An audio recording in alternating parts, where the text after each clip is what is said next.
Hi, my name's Andrea Thomas, and I'm the Chief Experience Officer here at the University of Utah. And we want to welcome everyone to our webinar. Today, we're talking about demystifying student research. And we're very happy to have Dr. Annie Fukushima and Bradley DeBoer from the Office of Undergraduate Research to talk to us about some of the ways that students can get engaged in undergraduate research. We will be able to answer your questions if you have questions throughout the webinar. If you look on your screen, there's a little button that says Q&A. You can click that and type in the questions that you have, and we'll take questions at the end of the presentation. And also wanted to let everyone know that we will be recording this webinar, and it will be available on belong.utah.edu. And when you get on that site, if you look at the menu bar in the corner, then you can click into that menu bar, and it actually has all of the webinars that we've had this year. And we keep them up until we do another webinar on the same topic, because that updates some information. So if you have any questions, you know that it's going to be there and that you can go into it and kind of get more details as needed. So again, welcome everyone, and very excited to be here. And I will turn it over to Dr. Fukushima and Brad DeBoer. Wonderful. Thank you for having us. Bradley's going to go ahead and get those slides projected. There we are. This is the Office of Undergraduate Research. We're so excited to be here. We love that anyone here in this room, it means you're here because you're kind of curious about what this research thing is, and we want to tell you about it. It's super fun what's happening at the University of Utah. But we're going to go ahead and do a land acknowledgement. We acknowledge that this land, which is named for the Ute tribe, is the traditional and ancestral homeland of the Shoshone, Paiute, Goshute, and Ute tribes. The University of Utah recognizes and respects enduring relationship that exists between many Indigenous peoples and their traditional homelands. We respect the sovereign relationship between tribes, states, and federal government, and affirm our university's commitment to partner with Native nations and urban Indian communities through research, education, and community outreach activities. My name is Dr. Annie Isabel Fukushima. I am the Associate Dean of Undergraduate Studies. I get the real wonderful opportunity to work with cool folks running the Office of Undergraduate Research, and I'll let Bradley introduce himself. Hey guys, I'm Bradley. I'm the outreach coordinator for the Office of Undergraduate Research. I do a lot of the outward facing stuff like presentations like this, tabling, and our social media. I'm really happy to be here. Excited to talk with you guys. Yeah, so we're going to just quickly give you a bird's eye view of what's happening. We're going to talk about why research. We are an R1 university, but you may not know what that means for your person who's going to be going off to the university, or if you yourself are going to go off to the university, what that means. So we're here to share a little bit about that and give you a little bit of an overview of the Office of Undergraduate Research, as well as our opportunities and how you can get involved or stay in touch. And so we're going to ask a couple questions, and we'll just invite our attendees. If you want to use the chat feature, you're welcome to. But the first question we want to engage with is, have you ever participated in research? And we realize that this may vary with folks' experience. If your person that you are supporting or is going to college is a first generation, or if you yourself are first generation, we know the landscape of research opportunity looks very different. A lot of the research opportunities across the United States really started to become more available to students, really beginning in the 1980s, when undergraduate research opportunity programs began to proliferate across the country. And so really this kind of have you ever participated in research may vary, and this should not hold you back from being like, should I do this, or should the person I'm supporting do this, right? Really, we want to encourage you to maybe think about the why. The next question we are going to kind of have you reflect on is, what are some of the words that come to mind when you hear the word research? What are the words that come to mind? Hey, Bradley, you wanna throw out some words you've heard? Yeah, intimidating would be a word that we definitely gets thrown around by undergraduates specifically. Not knowing, I don't know if that's two words, but that's Sure. unknowing of the opportunities that are kind of around for you. And then interesting, you're able to see across all different disciplines and just find out more about kind of what's going on in the world around you. Yeah, so one of the things that we know is we all have very feelings about how we feel about research. You might think it's, oh, it's that thing they do in STEM and medicine over there. That's research. But our office likes to really share with all of our audiences that the moment you have a question and you seek to find an answer, you are doing research. And it just looks very different in rigor and how people go about doing that based on fields of, the fields of study. And so it just really looks different.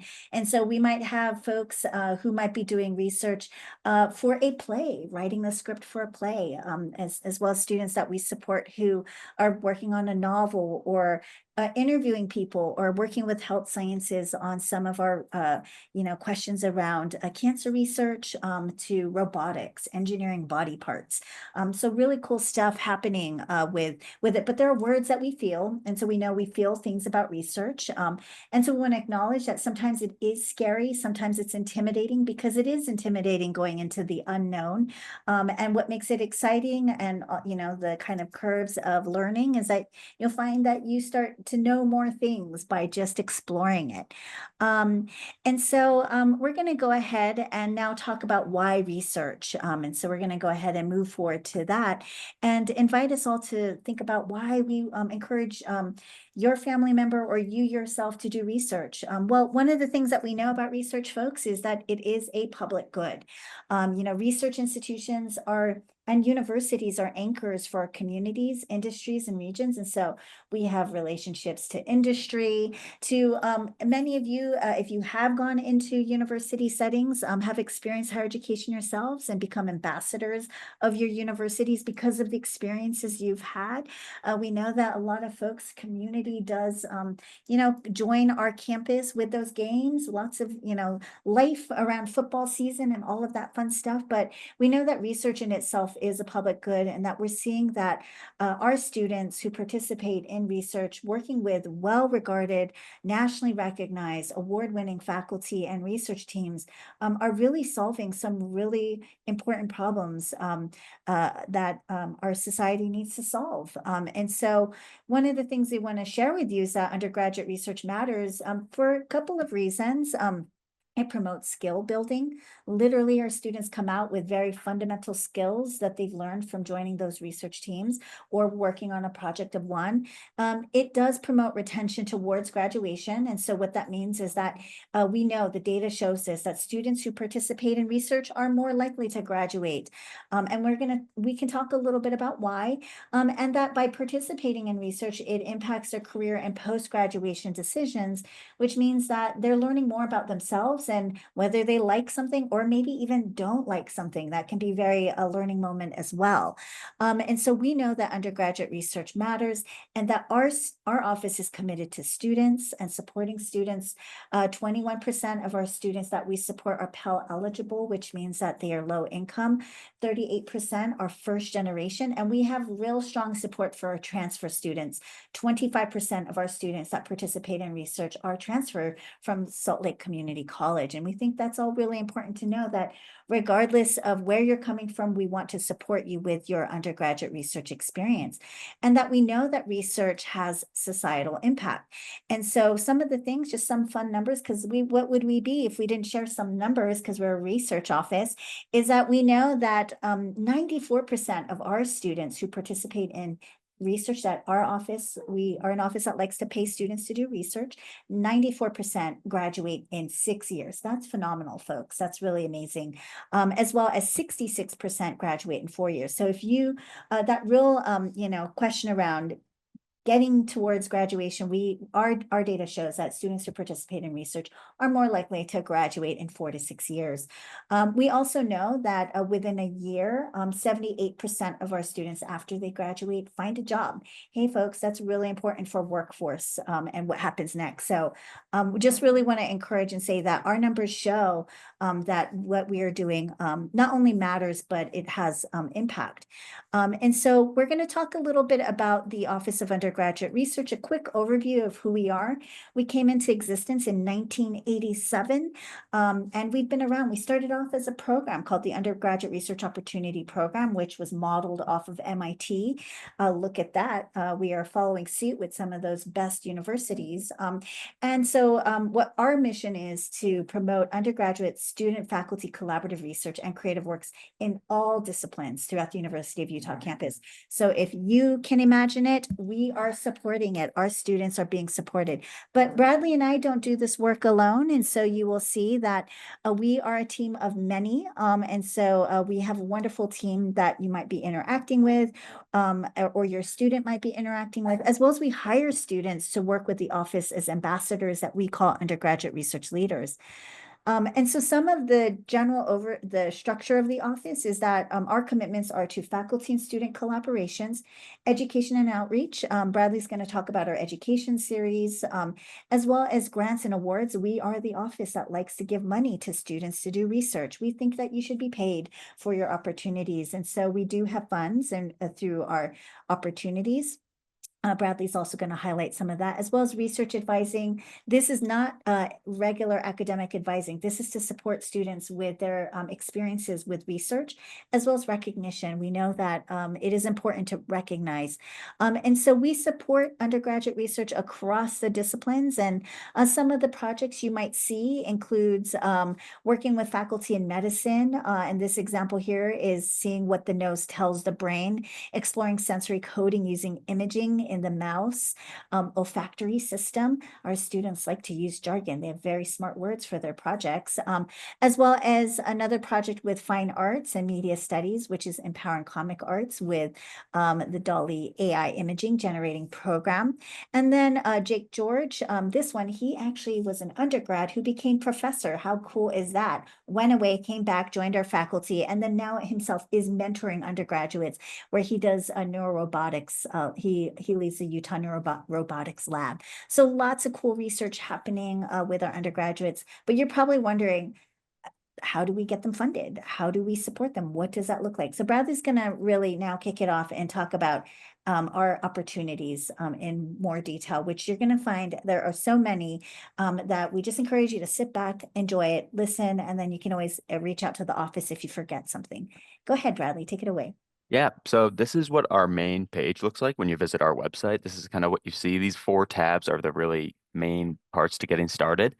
Um, you can go find lots of information here. We're going to talk about our funding and this tab on our website, which is highlighted here. If you forget any of the information we said today, you can visit right here and find it all out really easily right there. One of the main programs our students participate in is the Undergraduate Research Opportunity Program that Dr. Fukushima mentioned earlier. This provides undergraduates the opportunity to work with mentors across the disciplines, either whether that's the professor starting research and the student getting involved, or a student starting their own project and asking a faculty to mentor them while getting involved. We hire these students as temporary employees and we pay them $1,200 over the course of a semester. The students are asked to do between 5 and 10 hours worth of research a week. It's really easy to fit into their class schedule, and this rounds out to about 120 hours worth of research during that semester. We also have an opportunity in the summer for students, which is more of a full-time intensive research experience that is open to nationwide students across all the disciplines. We have those projects selected beforehand by our faculty, and then we have students who apply and list their top 3 projects of where they want to kind of fit into our summer program. We get hundreds of applicants for this every year. It's a super popular program and an awesome experience for undergraduates who are looking for a summer full of research. We also provide students travel and small grants who can't commit to a whole summer of research or maybe a whole semester worth of a program, but these travel and small grants roll monthly. So students can always apply to work for a travel grant to either do some travel for their research, or maybe they need a small grant to fund some of the research they're doing. These go up to $500 and can be used to travel to a conference that they're going to, or a registration that they're going for a conference that they're going to. Some of these small grants can cover stuff like getting research supplies, special training fees, any certifications they might need to do the research. They can get through these grants as well. We also have prizes and awards that Dr. Fukushima mentioned earlier. One of ours is the Monson Essay Prize that is about $1,500. Its award is to an undergraduate who writes a great paper relating their research to social change. We really believe in applying their research to the real world. This is a great opportunity for students to show how their research might do this and then also get paid for it. We also have the Venkatesan Prize newly put into our office, and it is for more students in the science or business world. But this is also a prize for students who are doing research that is affecting real world change, um, which is this is just another awesome opportunity for our students to get paid for all the awesome work they're doing within the research world. Sadly, before we get into Hmm. education and sharing research, I just want to make sure, like, as folks are thinking about, wow, there's a lot of these opportunities. And so one of the things we just want folks to know is that if you go back to the Europe slide, is that, that one has a higher rate of funding students to work with faculty mentors. We also do workshops we have a workshop video that's available on our website if you're student or if you as a student are interested in getting some tips for how to apply for it. It also includes on our website content such as examples. And some of you may feel like I've never applied for funding. How do I even get started? And at some point, Bradley's going to kind of share some of those tips for getting started. But we just really want you to know that right now, the takeaway message is if you want to find paid opportunity, there is a lot of range of opportunities. Some are more part-time and some are more full-time, and it just varies depending on the source. And so super exciting, the different range of resourcing and opportunities that we have. Yep, that's awesome. Okay, let me get back to. So now we'll talk about a little bit about education and sharing research. Our students are always doing awesome work, so we always want to give them the opportunity to either present their research, whether that's virtually, in person, a few different options that we'll talk about. First, we have our education series where students can learn beyond the classroom, whether they're looking to give a virtual presentation and need some tips and tricks, or they're curious about collecting clues about past environments by playing in the mud. It's a whole range of series of videos they can watch. These are on Zoom, but also recorded and then put it on our website. So students at any time can go to our website, click the education series, and kind of find out about research that's going on across campus, but also how students participate in that research and just some tips and tricks for as you go about your research journey. Like I mentioned, we give students the opportunity to present at all of our symposia. In the fall, we host a virtual symposia where students can upload their work online and various people will review them, send them questions and comments to their email, which is a really awesome opportunity for students who maybe don't want to do the whole presentation in person. They still get to share their research with a multitude of people. And in the spring, we do a symposium for in all formats, whether that's virtual or in person. It's a really cool networking opportunity and also another opportunity to just share your research and be around a bunch of different folks who have also done undergraduate research and are sharing all the cool things that are going on across campus. It's a great collaboration of students who are just sharing the awesome things they've done. And then, as we mentioned, our summer program, we also have a symposium for that, where our summer program students who are in research all summer in these 35 to 40-hour weeks doing awesome intensive research have the opportunity to share their work at a presentation over the summer. And so there's presentations from across the disciplines, as we've mentioned a few times, whether that's neurobiology, theater, there's everything and all in between at these types of symposiums. And we always invite family and friends to come and see the awesome work you guys are doing. So one thing I just want to say before we move on to the undergraduate research symposium is that the research on Capitol Hill is that, Hmm. for folks who it actually is really cool. I just want to emphasize how wonderful it is.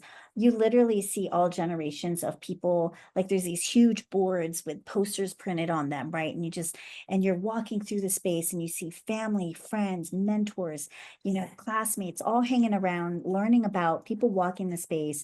We also invite our campus leadership to come and attend the event so they can also check out what our students have been up to. It really is such a really cool event. And I just want to say we're huge fans of snacks. So you will find a plethora of snacks snacks surrounding the union when we hold it in the union in the spring, and in the summer we host it at the alumni house.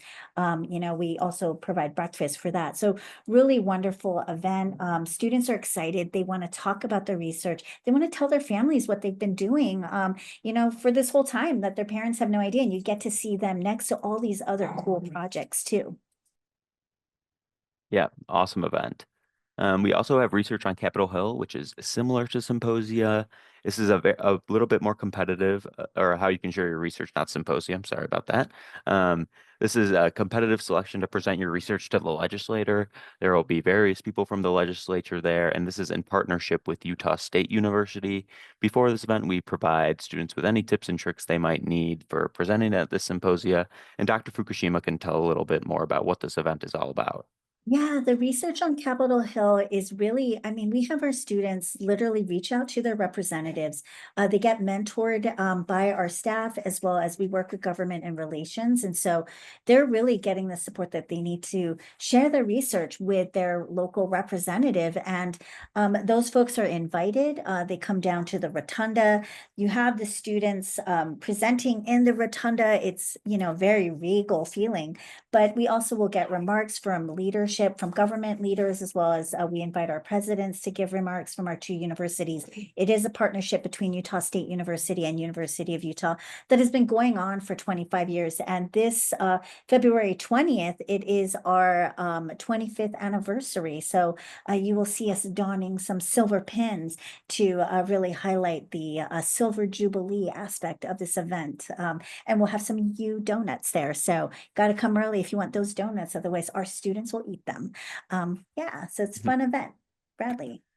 Yeah, up next we are talking about our Range Undergraduate Research Journal. This gives students an awesome opportunity to get their work in a journal where they can flip through and look at other undergraduate research that's going on, and then be in the same different, turn the page and there they are showing off their research. This event also has really diverse content and has a lot wider visibility for students because we archive all of these on our website, and students can always go onto our website and look at past journals, what's going on across campus every single year during campus. I'm not sure if Dr. Fukushima wants to share any more about Range, but yeah, it's an awesome opportunity for students to submit their work. I would just say really quickly, if you have no idea what you want to research on, just search that and you will get all kinds of ideas because our students are doing really cool stuff and it might help you see, oh, this is what somebody's already worked on. Maybe I could do something like that, but different. Yeah. Yep, that's a great point. After you submit to Range, and if you present at symposia and also do 2 semesters of research, you're eligible for the Undergraduate Research Scholar designation. This is a really cool opportunity for students to have something right on their transcripts as they're applying for grad school, whether that's a master's program or a PhD. Having this on your transcript gives you a leg up a lot off of a lot of other participants who are maybe don't have this on their transcript and don't have the opportunity to do all this awesome undergraduate research at their institution when you're applying for grad school. This will make your transcript a lot more desirable for a lot of those master's programs. So I will talk now about some student support and resources. We are always supporting students, whether that's before, during, or after research. We have resources for them throughout their whole process. We have Funding Friday every Friday, which is a drop-in time from 1 to 3 on Fridays that students can always drop into with any questions they have. They don't even have to be funding related, whether they want some feedback on an application or just curious about our programs. Funding Friday is always a good time where students can drop in and just ask us a few questions, whether that's to a staff member. And we also have student leaders there who are open to talking about their experience and what undergraduate research looked like for them. Doing research on human subjects often involves the institutional review board, which needs to approve those types of projects, whether those are clinicals or doing research on human subjects. We have a lab time for students to come in and get some guidance on how that process goes from one of our students who is an IRB specialist.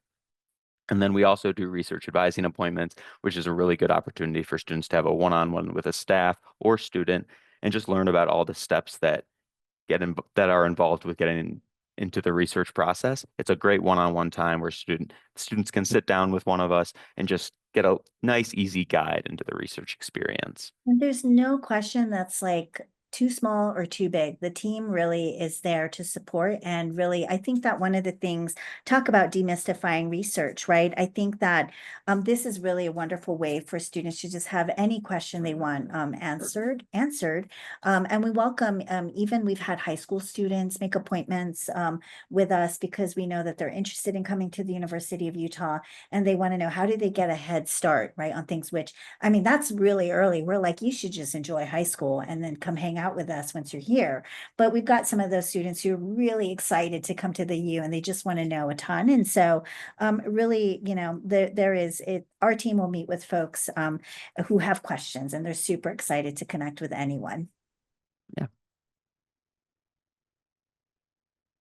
This is a screenshot of our research database where students can go and kind of see the opportunities that are currently recruiting for undergraduates. You can filter, as you see on the left here, how this database works. It's a few pages long of all the research opportunities that we know about on campus. Students can click learn more and then reach out to one of these professors. If this opportunity looks awesome and they would like to get involved, they can always reach out to that professor, and usually that professor will get back to them and help them get involved with that process and help them apply for Europe or whatever it may be. The mentor is always a good resource for the student to ask questions and get them started and to make sure they get paid to do this research.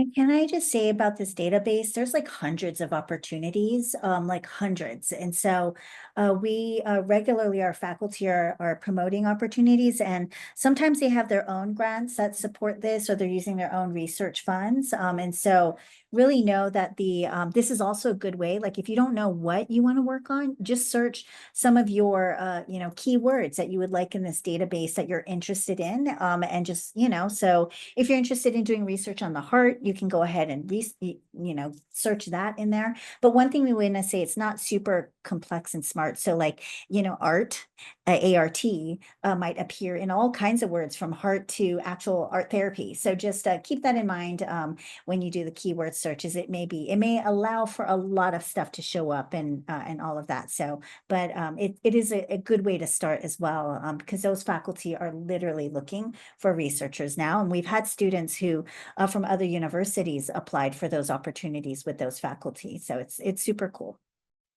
Yeah, that's a great place to get started. Like Dr. Fukushima said, if you don't know where to get started, head right there. You can look through hundreds of opportunities that might scream your name. Then I'll hand it back to to Dr. Fukushima to talk about connecting with faculty mentors and maybe her mentoring experience. Yeah, thank you for that. Yeah, so one of the things that we, as you saw in our mission statement, we are all about students connecting with mentors. We know that research is more positive, and students are more successful when they have a mentor. Some teams will be a faculty mentor, sometimes they'll include graduate students, and sometimes some teams will be so big that they'll include graduate students and other undergraduate students who are more advanced in a project. But we are we truly believe that our faculty are doing such amazing research and that our commitment is to facilitating that faculty and student connection. And so when you visit our OUR website and you find there, we literally have on that first landing page how you can find a faculty mentor. And you'll find that when you click through, it literally will share tips of suggested communications, as well as if you click through further, we have a whole database of faculty of OUR faculty mentors that have literally mentored students, and so are considered faculty affiliates, which last year we worked with 470 faculty at the University of Utah. So no shortage of faculty who are interested in supporting our students. And so, really encourage folks that if you are unsure about how to get started, it might just be really just looking at what our faculty are working on or who do you want to work with and reaching out with them. Our team with the Office of Undergraduate Research can also provide you feedback. One thing I do want to just encourage though is like when you reach out to those mentors or prospective mentors, you might want to just look at their faculty profile to see what are they researching on. If they have an opportunity in the database, they're definitely recruiting actively students today. And so we just want to encourage you to reach out to them. Some labs might be full. And so don't be, disheartened or feel sad if they're like they're not taking anyone. It's just because they only have so much space to to really effectively support students, and they know how big that team can be. And so we do encourage you to really connect with those students. I've had students who cold email me, will be like, I'm really interested in what you're working on, and then they'll share what they've done. And then we find that it's what I'll usually do is I will set up an appointment for that student to connect with me, tell me more about themselves, see if it really is a match. And sometimes I'll find, like, actually they're really interested in another project. And I know of somebody who will be like, you might want to connect with this person instead. I think they might be a better fit, and all of that fun stuff. So I might do a warm connection to another faculty, and all of that. And so I do really encourage students to reach out, but also know that, if somebody's not responding, it's not you, it is probably them. They are probably just very busy and might have missed your email and the hundreds of emails that they're receiving. And so higher education is all about persistence. So you either re-communicate with them and encourage them to follow up, or you move on because you're like, maybe you want to work with somebody who's more responsive. And so that would be my recommendation of the tricks and tips for reaching out to mentors and all of that fun stuff. And be ready to share about your experiences. If you have no research experience, just remember it is their job to teach. So they will teach you how to do the things that you need to do. We do not expect our students to arrive in our research teams knowing how to do everything that we do, because otherwise you'd have a PhD or an MD of some sort. And so that would be really interesting, but not what we expect of our undergraduates who enter the undergraduate research teams of one or team of many. So yeah, really encourage that. It also really helps you think about, like, if you want to go on the job market and you need a letter of recommendation, or you want to apply for grad school, you'll eventually need those kind of connections. And so we really encourage our students to start making those connections with the faculty earlier on. And we know that there's some rock star graduate students who are mentoring as well. And so we encourage that as well. And so, yeah, we're really here to support you. You can always reach out to Bradley and team, and to OUR to schedule an appointment if you're finding that you're communicating and you're not sure what's happening. Why is nobody responding? And so they can always give you some support, some tips, and all of that. And we do have some email templates, which we say are a template that you should edit and rework. So it has your authentic voice, because you know what, when faculty work with folks, they really want to work with the person. And so really encourage you to really just see it as a template, and all of that, that fun stuff. So yeah, thanks, Bradley. Is it still me, Bradley? Okay, thanks, Bradley. Bradley is keeping me on my toes. And actually, so one of the things we do want to encourage you all is to get involved and stay connected with the office. And that when you visit the Office of Undergraduate Research website, our main website, if there's any website, I dropped in a bunch of links, and you're all probably like overwhelmed with the link overshare because we love our links. But you can always just start with our.utah.edu. It has, in that landing page, not only does it have those quick links at the top, it also has some of our upcoming deadlines. We like to keep that fresh, and some of our events really there as well. But it also, our website has lots of information about applying for opportunities, but also we recognize that our students might need other tips. And so there's all kinds of things that Bradley already shared with the education series. If you click through some of the education series, you'll find that there's even handouts to materials. And so just know, like, we want to make this easy. We really see the Office of Undergraduate Research as learning beyond the classroom. And so we know that lots of stuff, cool stuff happening in the classroom, but you know what? The college experience is not just what happens in the classroom. It's also beyond it. And that's where we see research comes in, is you may take a research class, but you may need more time beyond that class to really do that research. But if you really don't know how to get started, we do have a landing page called Getting Started. And Bradley will go ahead and drop that in there, where it really is just kind of like a 1, 2, 3, 4 step of, like, how do you get started? Which the first thing is, you really do just want to know what's there, and you want to connect. And so we really encourage you to really just kind of know that the best way to get started is just see what's there. And if you can dream it, we want to support it. And so we really encourage you to know that we go on the side of enthusiasm. And if you don't know where those mentors are, we can also suggest some strategies for finding maybe not the mentor that does that research, but the mentor that can help you do that research. And so just wanted to remind you about staying connected with the Office of Undergraduate Research. website. We also have we just want you to know that we are in a building. We like to call it the garden level of the Sill Center, also known as the basement, but we do have some windows, so know that nice light coming in over here in the garden level. And so we encourage you to come. You can always drop in. There's funding Fridays, but really the team really wants to support our students. You can also follow us on social media. Bradley's been doing some really fun stuff with our student leaders. So you can even follow a day in the life of a student researcher. You can see some of that. They even have been doing fun stuff with, like, what is it called, Bradley? Fit Fridays. Yeah, we call it Fit Check Friday, where we research what kind of outfits students are wearing across campus, just to connect with students across campus and and we end up educating them and kind of telling them about all the things that our office does.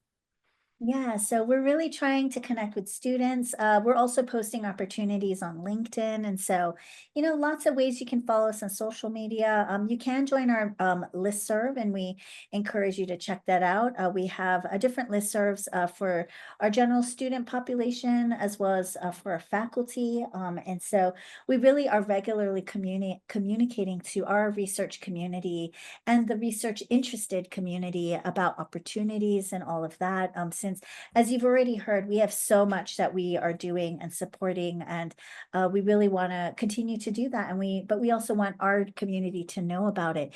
And so that's a little bit about the Office of Undergraduate Research. I think we have plenty of time for question and answer. And so we are now going to invite Andrea back, who's going to go ahead and facilitate some of the next steps. Don't be shy. That's what I want to say is there's no question that's too small. We love to answer any question that you might have.